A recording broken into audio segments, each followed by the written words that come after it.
Good evening and welcome to Let the Samurai Be Your Guide with Lori Sugawa Whaley. And so I'd like to go ahead and start off by introducing Lori very quickly, and she's going to take over from here. Lori Sugawa Whaley is an author, keynote speaker, and professional life coach. She is a third-generation Japanese American baby boomer and descendant of a samurai warrior on a mission to empower others to reach their full and leadership potential, no matter their path. And she and her husband, John, reside in a Japanese-style home in the Pacific Northwest. Welcome, Lori. It's so great to be a part of your Let the Samurai Be Your Guide coaching program. And this is your launch. This is my launch. Again, thank you so much for allowing me to be your host tonight and to help guide us through this journey using the Zoom technology. Well, so for those of you on Facebook, if you have any questions that pop up or something you want to comment in the comment section, feel free to do so. Lori, take it away. Okay. Well, I asked all the participants today to think about something they're grateful for.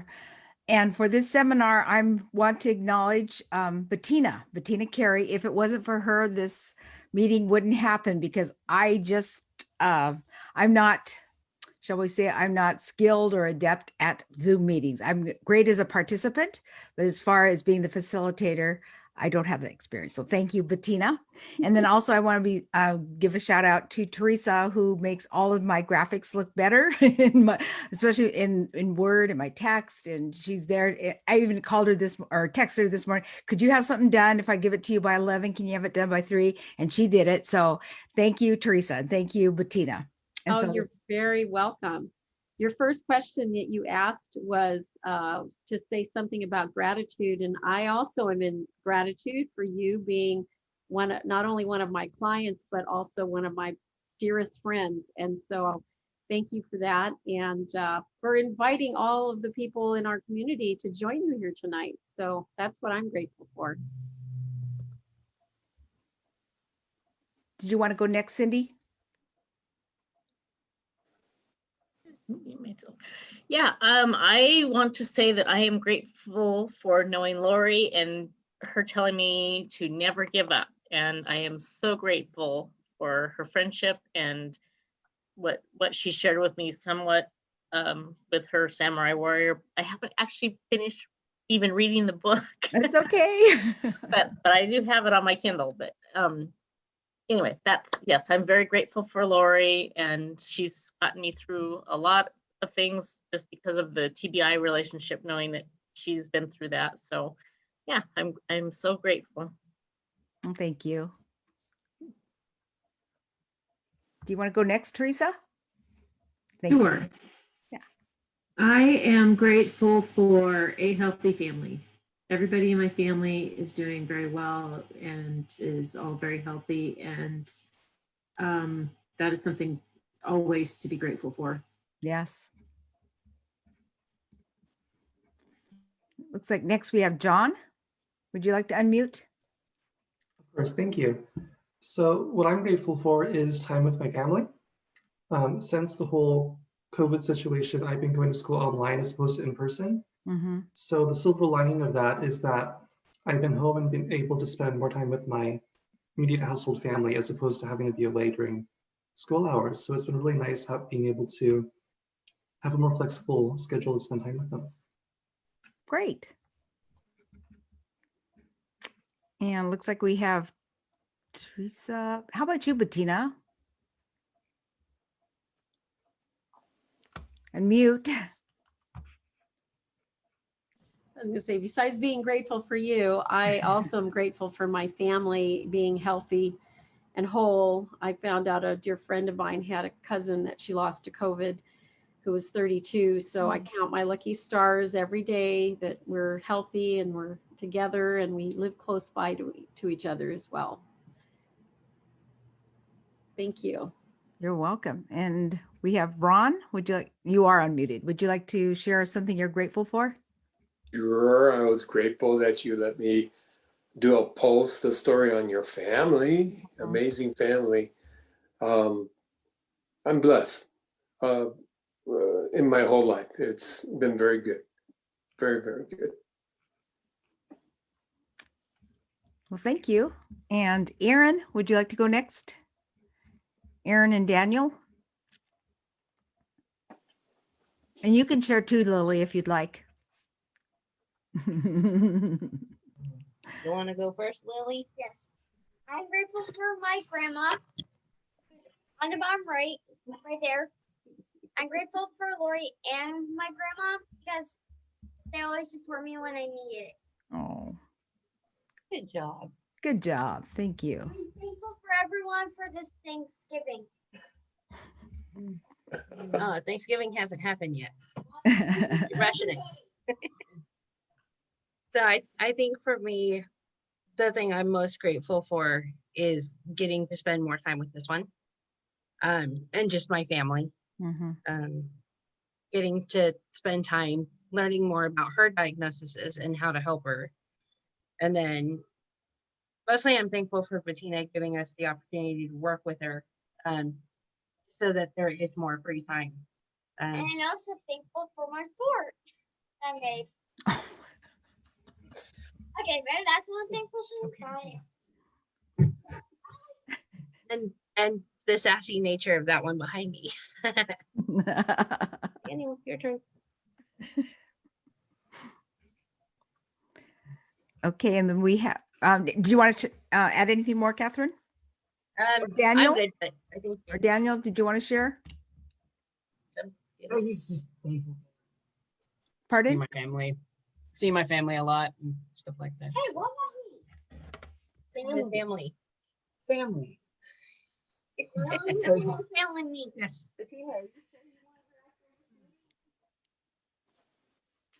Is there anything else you wanted to share, either one of you, Aaron or Daniel? I think we're good. Okay. And we have Rosie who just joined us. Would you like to share, Rosie? Unmute yourself and share. We're sharing gratitude right now. Yeah. Well, I'm grateful because I did break my arm, but it's out of the cast now. So I'm grateful for healing and grateful for the support of my family. They've been taking care of me. Oh, nice.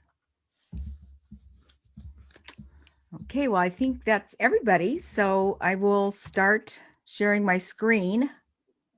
And did you all receive a second email from me about it's the Code of Bushido handout? Did everybody receive that? Yes. And one Okay. thing I want to just mention is that Lauren Archer is checked in on Facebook. So You she'll can join. probably Yeah. post in their comments perhaps. And so I'll be checking in to Facebook Live and see if there are others that are being part of our circle here. So Okay, great. Great. So now I'm going to share screen.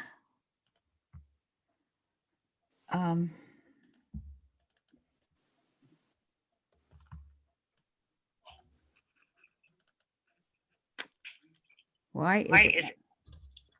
Let me see. Okay. One little glitch here. I had it up. There we go. do you want me to bring it up on my end, Lori? Well, I have it up right now. Can Oh, everybody see it? Nope. Just hit stop share and then share again. Okay. Stop share.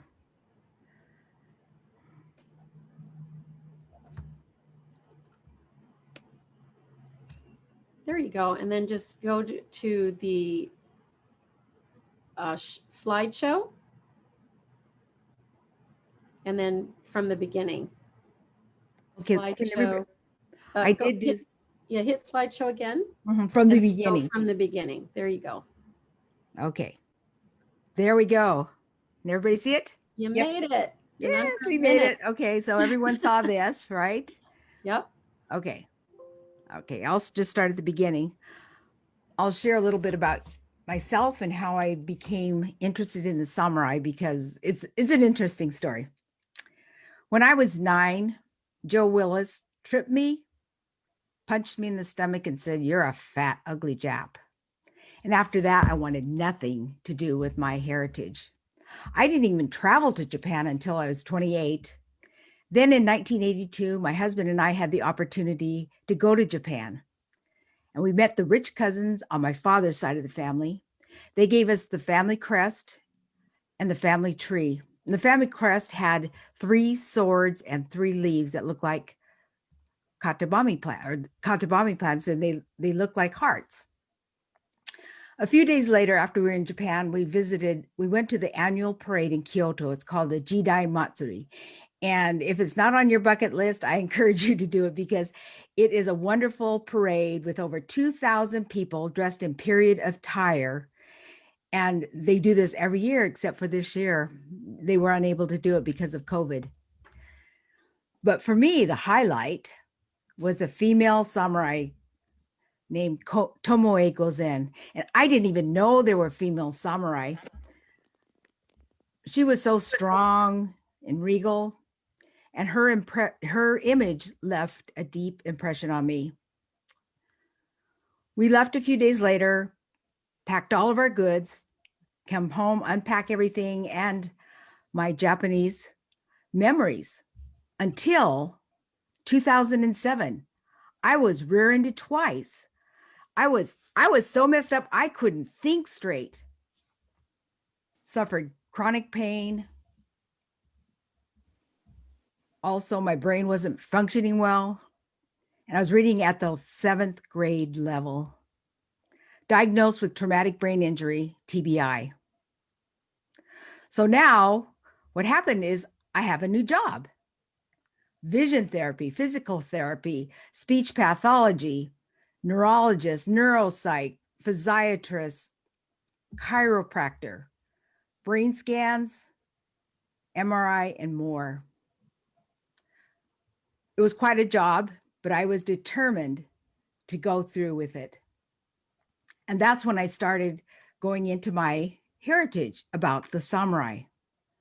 Because what was it that made the samurai different? What made them so successful? And I thought about that, and I thought about that female warrior, and I thought, if they can do it, I can do it too.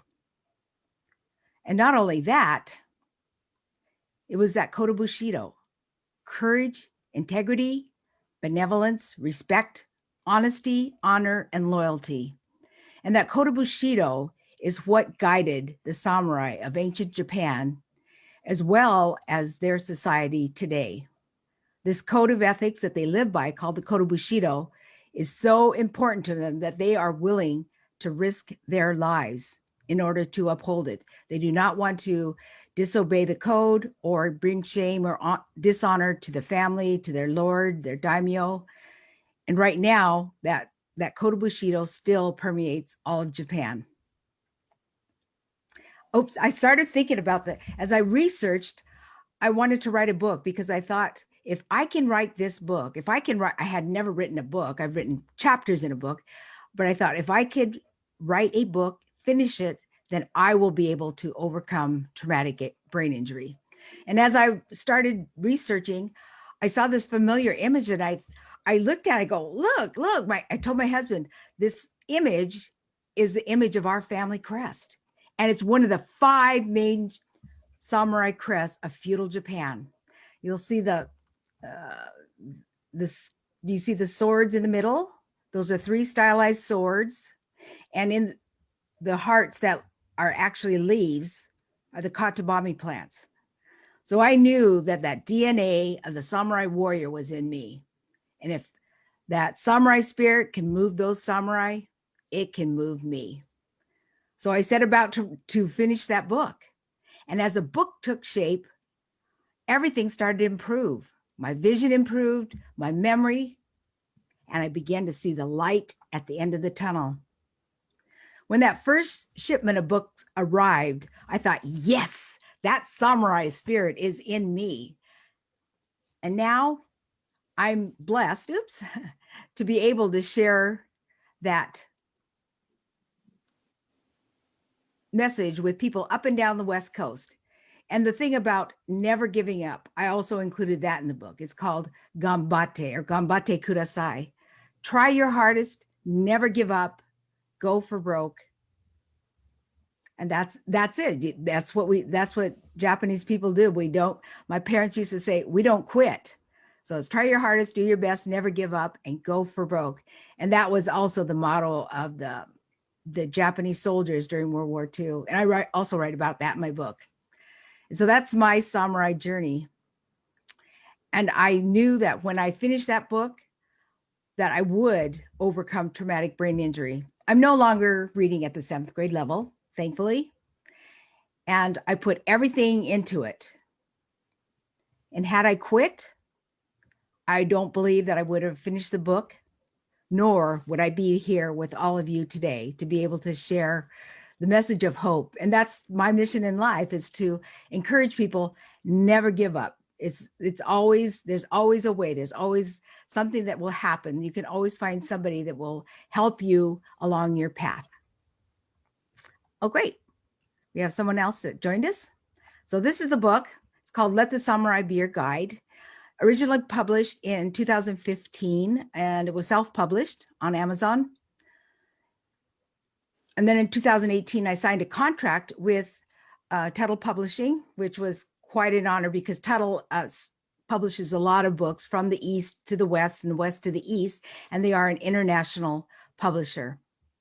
And so I'm still pinching my cheeks because I never thought that this could happen, but it did happen. And I believe I sent all of you this PDF. It's called Let the Samurai Be Your Guide. And you can download it and frame it. Next time I'll have it framed. I just remember, oh, that's one thing I forgot to do. But it's good. It's good advice, and it's a good reminder of how we should act, because I'm going to ask you later, like, some questions about this code of Bushido. And I believe that's, even though the samurai are no longer really able to carry swords, they have 2 swords. One was for the personal seppuku or harakiri, and the other one is for battle. And since the 1860s, latter 1860s, the swords, they're no longer able to carry the swords. But that spirit of the samurai and the principles they live by still is in the society. And I believe that's what makes it a great society, because if you go to Japan, which I hope all of you do, or if you haven't yet, it is a safe country. In fact, it's one of the safest countries in the world, and you don't feel like you have to look over your back. And I've even left packages when I was shopping at a fair or flea market, and I would go back right to the spot and they would be there untouched. So it's a wonderful society. And I hope that in the food too is just, there's nothing like Japanese food. And even people here, I never understood the difference. And my friends kept telling me, oh, it's so much better in Japan. Well, it really is. Even the rice is better because they've been doing it for thousands of years. So it took courage, one of the code of Bushido, to go through all those appointments, and mostly all of the principles of the samurai. It took all of them. It took that and God's grace in my life to be able to overcome traumatic brain injury. The code of Bushido, and I believe all of you received that PDF, and there's the one that I just sent has one that you can also download and frame that too if you'd like. And that code of Bushido, which is the samurai's code of ethics that they live by. And as you saw early, courage, integrity, benevolence, respect, honesty, honor, and loyalty. And there's also the Japanese word like yuki for courage, gi for integrity, that represents it. And as I present the codes, I will also share with you what the kanji looks like, because there's meaning behind kanji. And it's really interesting to study Japanese. And actually it's very difficult to study because I just have not been able to make that bridge. I can understand it and hear it and slightly speak it, but the kanji it's different. I mean, that some of them have 20 little strokes that you do, and you have to do them in the right order. If you do them out of in the wrong order, it won't look right. So there is an order to everything that they do. And it's culture about 100 degrees different from this culture, because they're the East, we're the West. They are more of a group mentality where everything is done through the more of a consensus, shall we say. And here in America and on the West, it's more, we emphasize individuality. So there are good things about both cultures, but I love the Japanese culture. Taking that which I once scorned, I now embrace. Having put that aside, and then when I needed it, I really embraced it. And so that's how this book and my samurai journey came about, and other things that came about along the way. But I won't belabor the point. That's maybe for another book or blog or something like that. I don't know. But I'm just briefly telling you how something that can be very, very painful in one's life can also be turned around 180 degrees to become something that you would actually need or rely on. And that's what happened with me. Just like what happened with the children of Israel. They went around the mountain for 40 years. They didn't have to, but they did. And they came back to where they needed to be. And that's what happens in our life too. If something in our lives happen and we push it aside, it'll keep reappearing until we're able to go to the next step, the next level. And then once we do that, we conquer that, or we face it, or whatever it is, tackle it, then you go to the next level. Because everything, it's like how a child learns how to walk.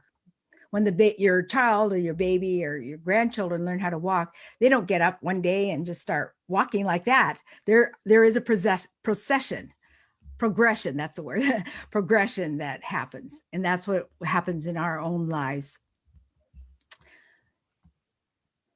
The Code of Bushido, and that's beautiful. I think their writing in the Kanji is from China, and the Chinese people can read some of Japanese, and some Japanese can read some of the Chinese characters, although they may not mean the same thing in each other's language. So that's really, that's kind of interesting, because I have a friend he was Israeli and he taught Chinese literature, and I showed him something. He goes, "Oh, that's such and such." I go, how did you know? He goes, "Oh, I can read it." And I said, "Okay." So it's really interesting. But I have not bridged that gap. I don't know. I can't read maybe 5 characters in Japanese. That's about it. So I'm illiterate, and I speak pretty much like a young child when I speak Japanese, but it's enough to get my message across. It's enough to go around Japan on the trains and everything. When you think about the samurai warrior, you can put in the chat. And if you have questions, please put that in the chat, because there will be a time for sharing. So put that in the chat, please. Do you think about that fierce warrior or Tom Cruise, the last movie? Have any of you seen that movie, The Last Samurai? No? Okay. Well, even though it's Hollywood, it's really good. It's a good Have you all seen it? Yes, I have. What was your reaction? Oh, it was good. What's that? There's another old movie with Richard Chamberlain. What was that called? Shogun?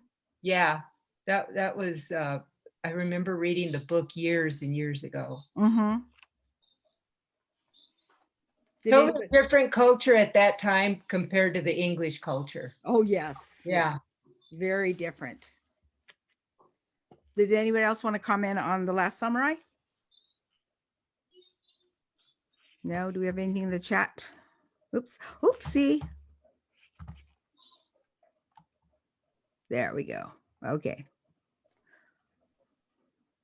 And that was another incident in my life where I asked my father after I saw the movie, I said, "Dad, do we have samurai blood?" And he goes, "You do. We do have samurai blood." And my grandfather was part of the cavalry in Japan before he came to this country.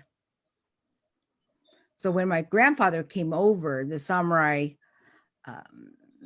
were no longer in existence, but that Code of Bushido is what kept the Japanese culture, like more, shall we say, more congruent and also maybe even more homogenous. I don't know. But I also believe that there were a lot of samurai that came from Japan that came to America during the early 1900s, and my grandparents were one couple that did come, because the samurai no longer had their position in Japan. And a side note, I'll just tell you this story because I think it's great. My paternal grandmother was married in Japan in maybe the teens, maybe sometime 1910 to 1915. And her husband refused to give up his mistress. So she divorced him and became a picture bride.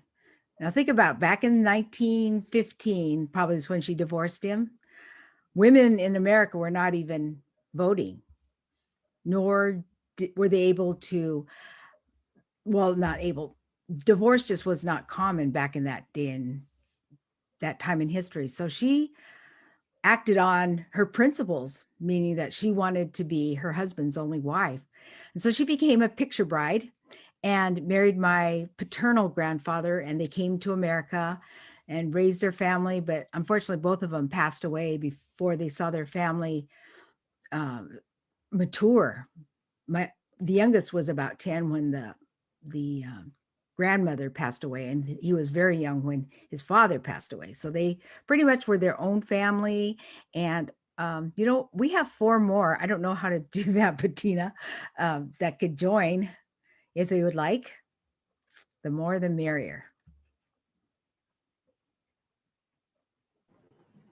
4 more people trying to join where? Well, it said 4 up on the 4 more. I don't know what that means up at top on the sidebar. Okay, let me check into that. You keep going. Okay, thank you. Thank you.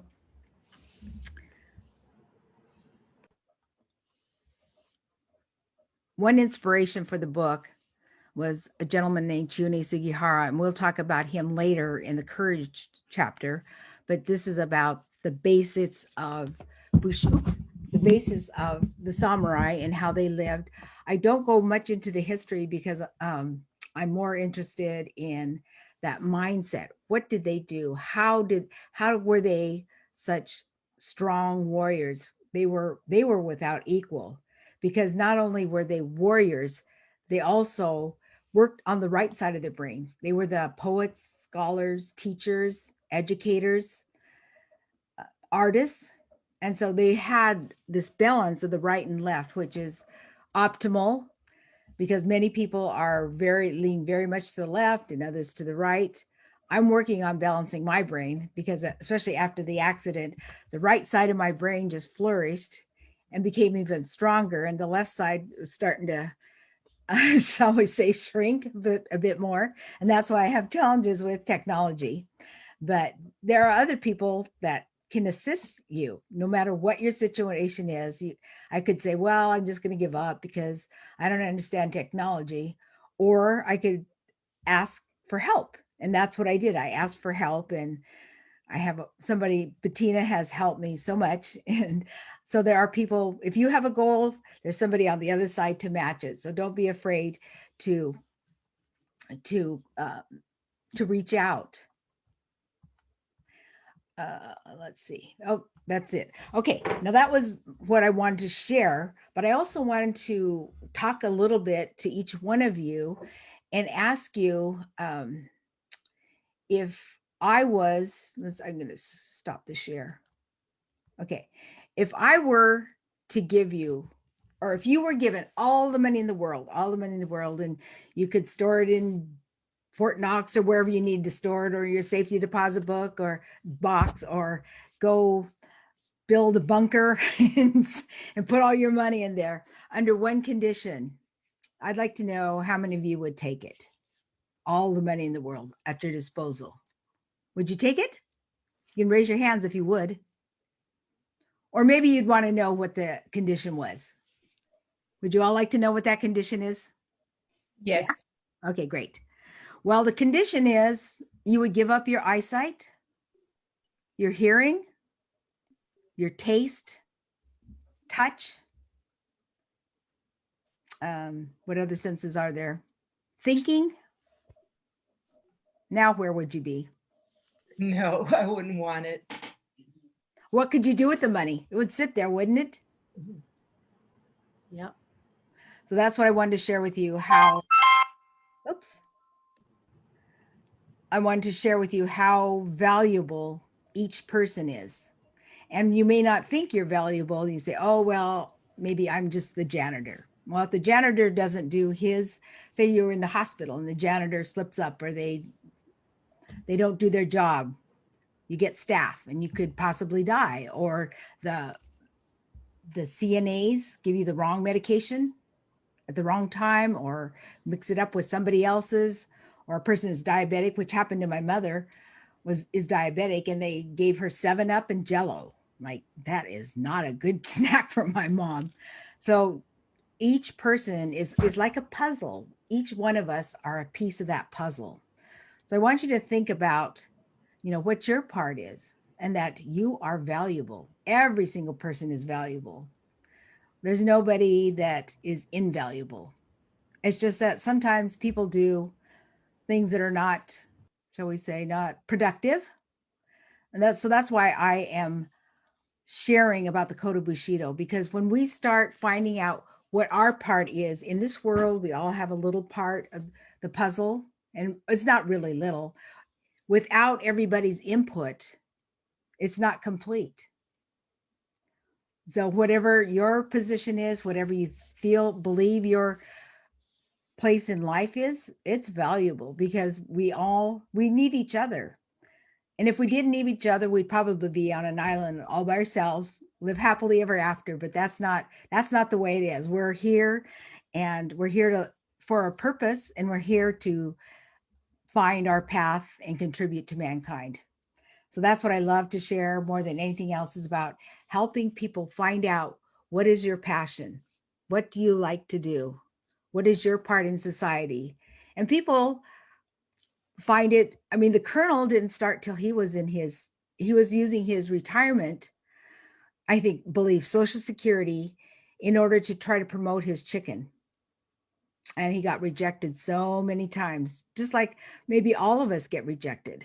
We get rejected, put down, we're told we can't do it. Pardon me. I was told that if I wanted to write a book about the samurai, that it wouldn't sell and that nobody would read it. I said, okay. But I believe that's what I'm supposed to do, because I want to share this knowledge in a way that is different than what has been presented in the past, because not many people specifically talk about the code of Bushido, and not only that, the practical application. And so that's, did anybody have a opportunity to read the code of Bushido that I sent out?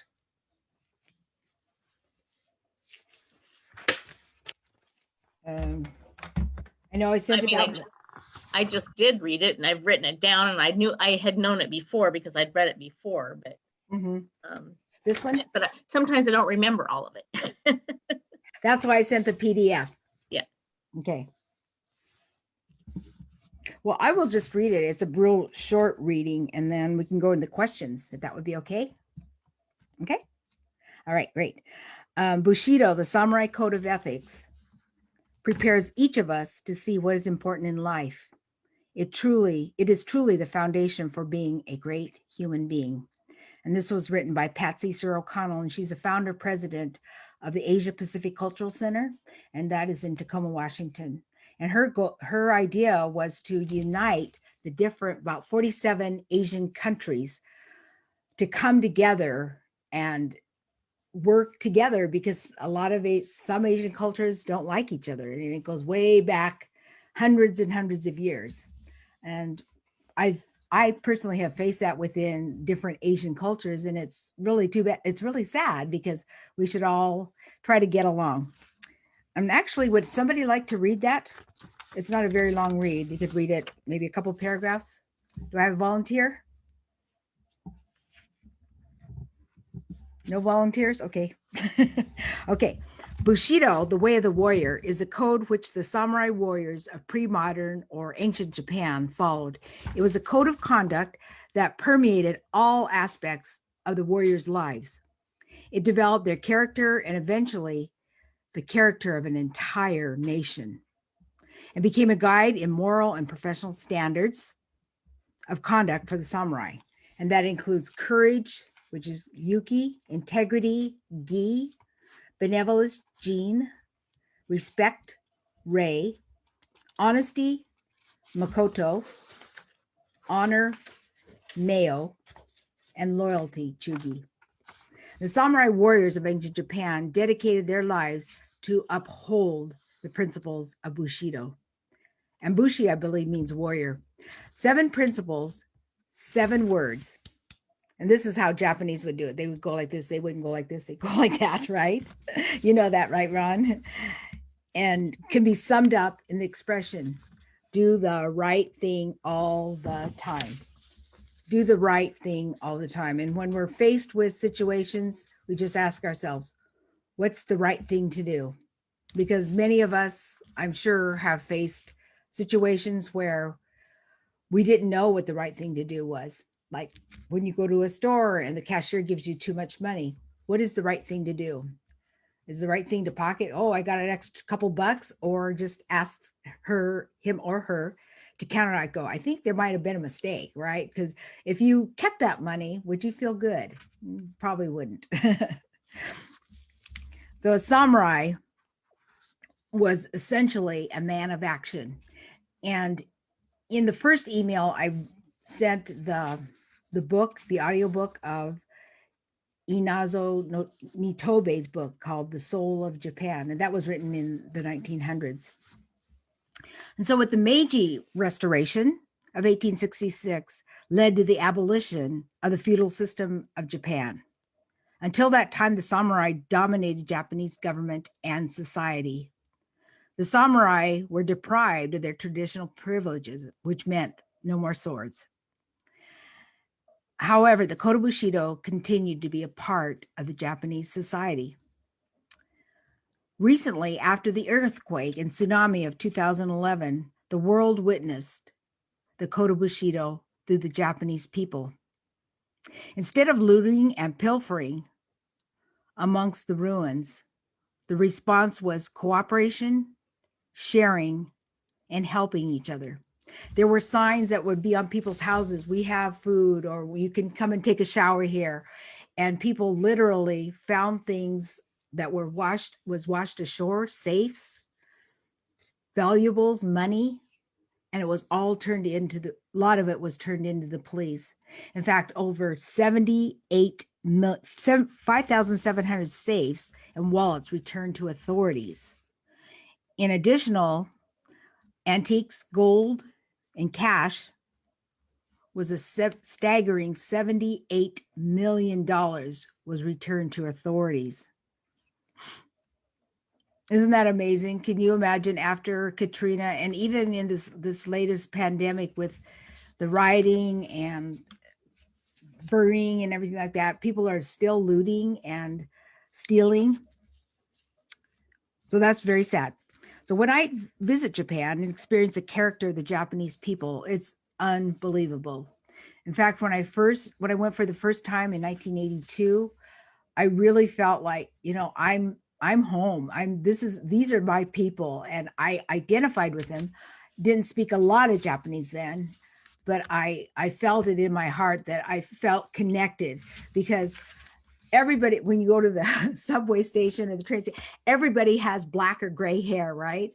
And people had the eyes, and it was a wonderful experience. And it's really the place of my heart. I love America, and I wouldn't move to Japan, but I'll go there any day for vacation. I love it. I was there a little over a year ago, and I really want to go back, but I don't think that's going to be reality until at least 2021 after the Olympics. That's just my guess. I don't know. So are you concerned about our changing world? Are you feeling unsettled, confused, or anxious? Or what impact is this going to have on my family, life, and business? So as I share with you the Code of Bushido, It's going to help you stay on course. It's going to give you something to hold on to. It can be that anchor in the sea of turmoil or that guide through the maze of life, because we all have challenges. I don't believe there's anybody alive that hasn't faced challenges in their lives, some more, some less. Sometimes you're flooded with challenges, and other time it's like life is great. But amongst those challenging times, you can always, like, that's why we started out with gratitude. You can always find something to be grateful for.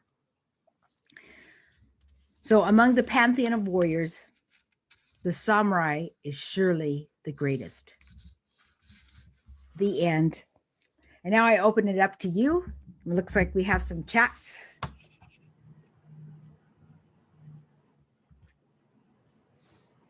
Did you want to share, Cindy?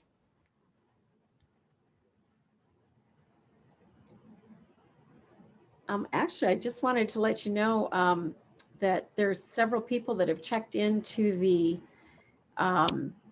Facebook Live, including Lauren Archer, T. Knapp, Ron Inantomi, and Dylan Wakasa, who I just went ahead and invited to the group here. So those are folks that are also watching as we are putting this together.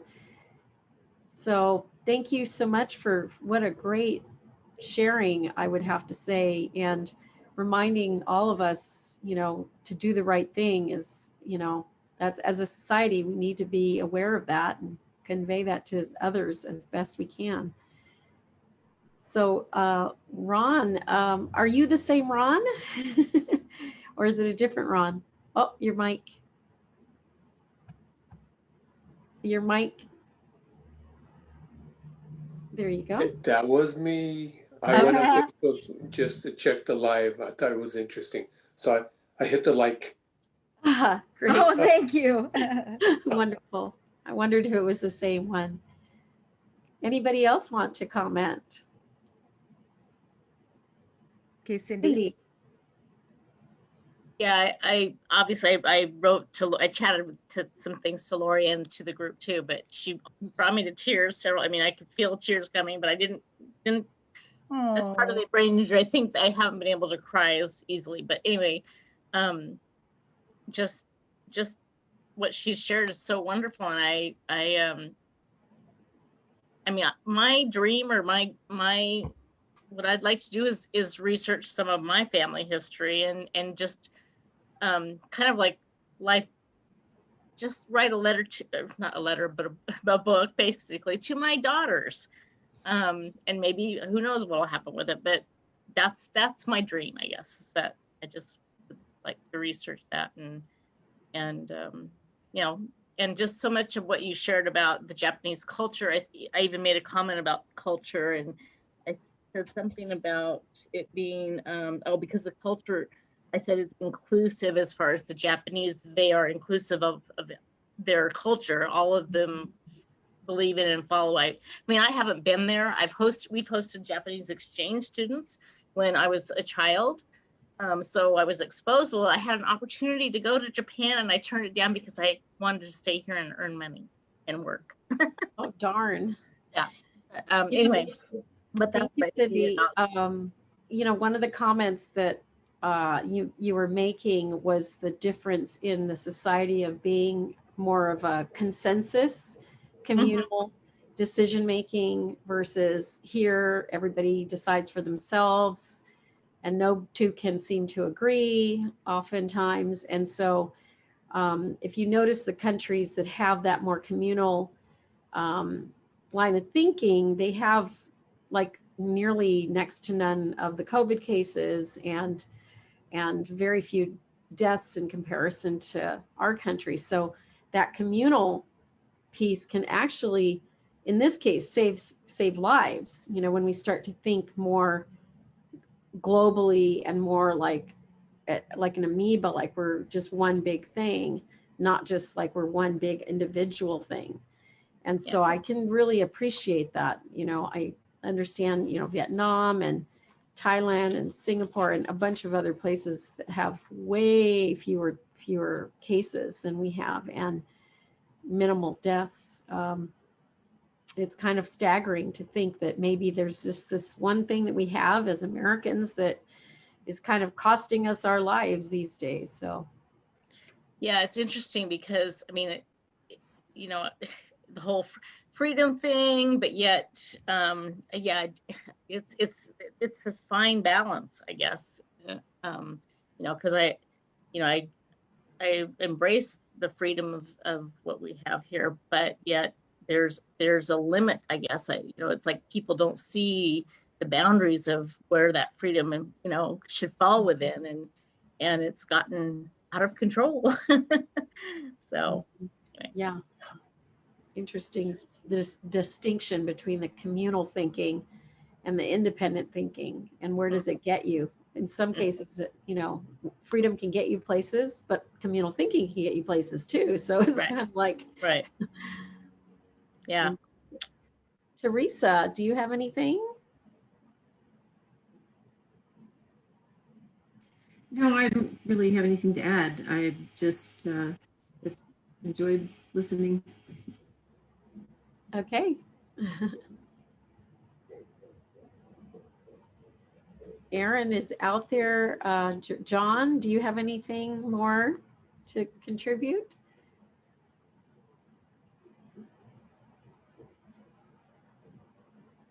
Well, I also think it's really interesting the differences between, you know, like you were just talking about, obviously the US has a very individualistic culture, whereas Japan is much more collectivistic.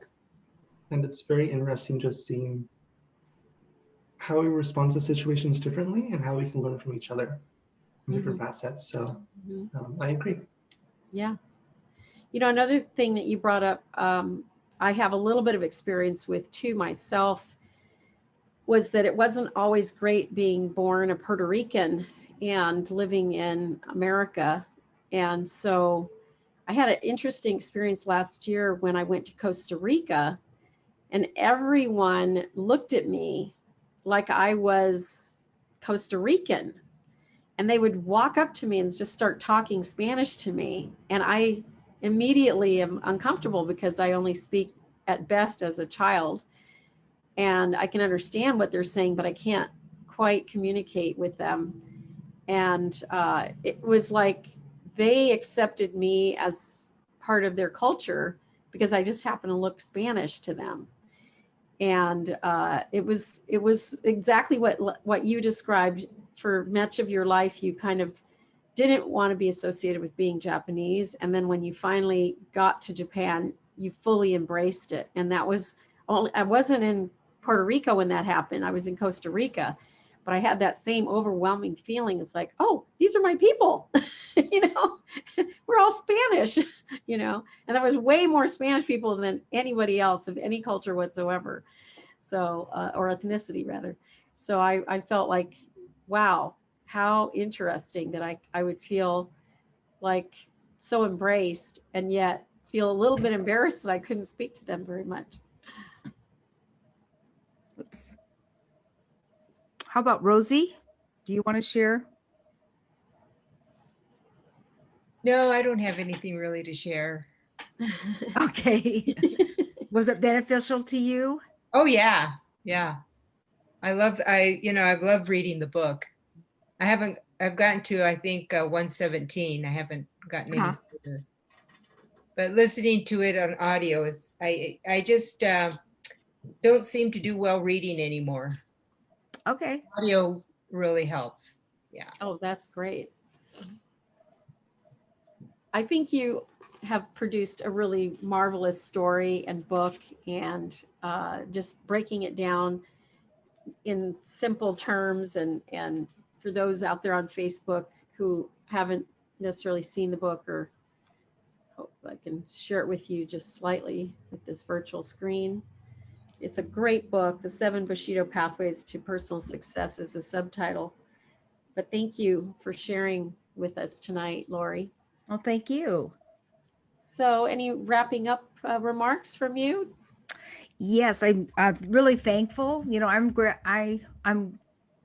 in gratitude for each one of you that came and listened, wanting to know more about the Code of Bushido, because that's my passion in life, is just to share the Code of Bushido, and, taking those painful things that I experienced in my childhood and making it part of my life, because I can't be blonde like Teresa with, blonde and fair.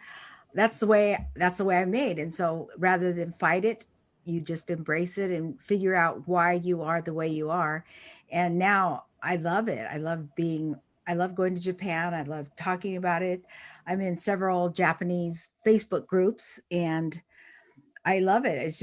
It's who I am, and finding my identity. And I know that each one of you on your own paths are going to find your identity. And I'd love for you to continue. I hope you do all continue. And actually we could invite people, because next week, for the next 2 times, we're going to talk about courage. And I'd like you to think about people in your life who have given you courage, or people you're inspired by. Because I'm going to share about Chiune Sugihara, the Japanese diplomat that risked everything to save the lives of Jewish people. And he was pretty much an unsung hero. And so think about, in the meantime, between here and reading what I've written about Bushido, and if you get an opportunity to read the book or listen to the book, you can go ahead and go about courage and read about Sugihara. And just want to open this up. If anybody else has any comments or final remarks. I just want to say how thankful I am for this. It was very, very good. Oh, good. Thank you, Cindy. Thank you for coming. Great. Thank you, Ron. One quick photo, if you guys don't mind. Erin, Kath, I call her Kat, Catherine for Catherine. Danny, you want to jump in and we'll take a nice quick photo of everyone that's present and accounted for tonight. There we go. All right. Oh, that's sweet. There we go. Thank you. Thank I got you. that. Enjoy, everyone. And if anything comes up, you can reach Lori through the Samurai community, as well as her direct phone number that she's provided through email. So thank you, everyone, for coming tonight. Thank you. Thank you. Bye. Bye. Sayonara. Mata ne. Bye, everyone. Bye. Thank you, Good night. Teresa. Thanks, Cindy, Aaron, and Daniel. Thank you, Ron. Thank you. Grandma, it's okay if I come over now? Bye. Yep. Thank you. Lori, Okay. one day I want to Bye. be just like you. Oh, Aw. you're so sweet. She was I saying sent you a during package the, early. she was saying that during the meeting she wanted to be a samurai like you. Oh, how cute. Well, you just So I listen feel like in. a little mini me, like Lori. Yeah, you can listen mini in Lori. on the seminars, okay? Okay. Bye for now. Bye, everyone. Lori. Bye. Take care. Then we'll meet up on the weekend, maybe. Okay. Well, we're now restricted. Isn't Yeah, that? we're on Yep. COVID restriction, honey. So we're gonna have to do it on Zoom. Yeah. Bye. Oh, Bye. and I actually have something to share with Lori. One more day until my birthday. Yep. Oh, Tomorrow's you know her what, actual birthday. Lily? I sent a package to you, but I don't know if it's gonna come. It's just a little package because you said you did like stickers. So I sent you some stickers and some other fun stuff. We're still on live, you guys. I know. I'll see Bye. you, Grandma. Thank you so much, Bettina. Yes. Bye-bye. Bye.